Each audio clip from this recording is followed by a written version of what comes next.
Hello guys, good morning. সবাই কেমন আছো? আশা করছি অনেক ভালো আছো। Happy Sunday. তো এই ঘুম থেকে উঠেছি, দেখে বুঝতেই পারছো চৌমুখের অবস্থা। উঠেই কিন্তু ক্যামেরার সামনে বসে পড়েছি তোমাদেরকে হাই হ্যালো করার জন্য। তো চলো, আজকে রবিবার, আজকে ব্লগটা এখান থেকে শুরু করছি। তো অনেকদিন ব্লগ ভিডিও দেওয়া হয় না, তো আজকে ভাবলাম ব্লগটাও শুরু করি। তোমার ভিডিওটা দেখতে থাকো। তোমরা কেমন কি ভিডিও চাও অবশ্যই কিন্তু আমাকে বলো। তোমাদের মতো ভিডিও করার আমি চেষ্টা করব। তো তোমরা তো কমেন্টসতে কিছু বলো না, তাই আমি কীরকম কী ভিডিও করবো কিছু বুঝতে পারি না। তোমাদের কীরকম ভিডিও পছন্দ হবে, কীরকম ভিডিও তোমরা দেখতে ভালোবাসবে। তো আমার এখন প্রচুর একটুখানি রিচ ডাউন হয়ে গেছে।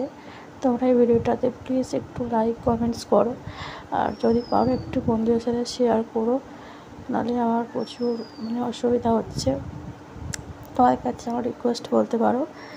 আর এখানে ঘুম থেকে উঠে তারপরে হচ্ছে এখানে ফারেজগুলো গোছাচ্ছি, বিছানা গোছাচ্ছি। আর আজকে রান্নাবান্না সেরকম কিছু হবে না।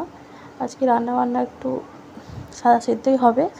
আজকে রবিবার, কিন্তু মাংস টাংস হয়।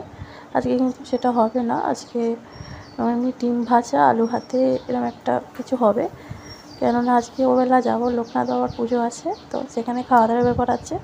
তো যাবো, সেই জন্য এবেলা একটু অল্প অল্প রান্না করব। আর একটু আমার ঘরে কাচাকুচিও রয়েছে, সেগুলো করতে হবে। সেই জন্য আজকে রান্না কিছু করব না। তো তোমরা একটু ভিডিওটা দেখো। ভিডিওটা সেরকম কিছু বড় নয়, খুবই ছোটো ভিডিও। তোমার ভিডিওটা কেমন লাগবে, কেমন লাগলো তোমরা অবশ্যই কমেন্ট করে জানিও। আর তোমরা কেমন ভিডিও দেখতে চাও সেটাও কিন্তু তোমরা কমেন্ট করে জানিও। তোমাদের কমেন্টে আসে, আমি কিন্তু বসে থাকি। তোমাদের কমেন্টগুলো আমার কাছে অনেক অনেক প্রেরণা বলতে পারো। আর এখানে দেখো, আমি বিছানা কিন্তু গোছানো হয়ে গেছে। আর এখন ঝাড়টা দিয়ে নিচ্ছি। এখন কিন্তু বেলা অনেকটাই বেজে গেছে, তারপরে আমি কাজ করছি। কেননা একটু ফোনে এডিট করতে করতে তো আমার একটু দেরি হয়ে গেছে, তো আগের ভিডিও, তো সেই জন্যে।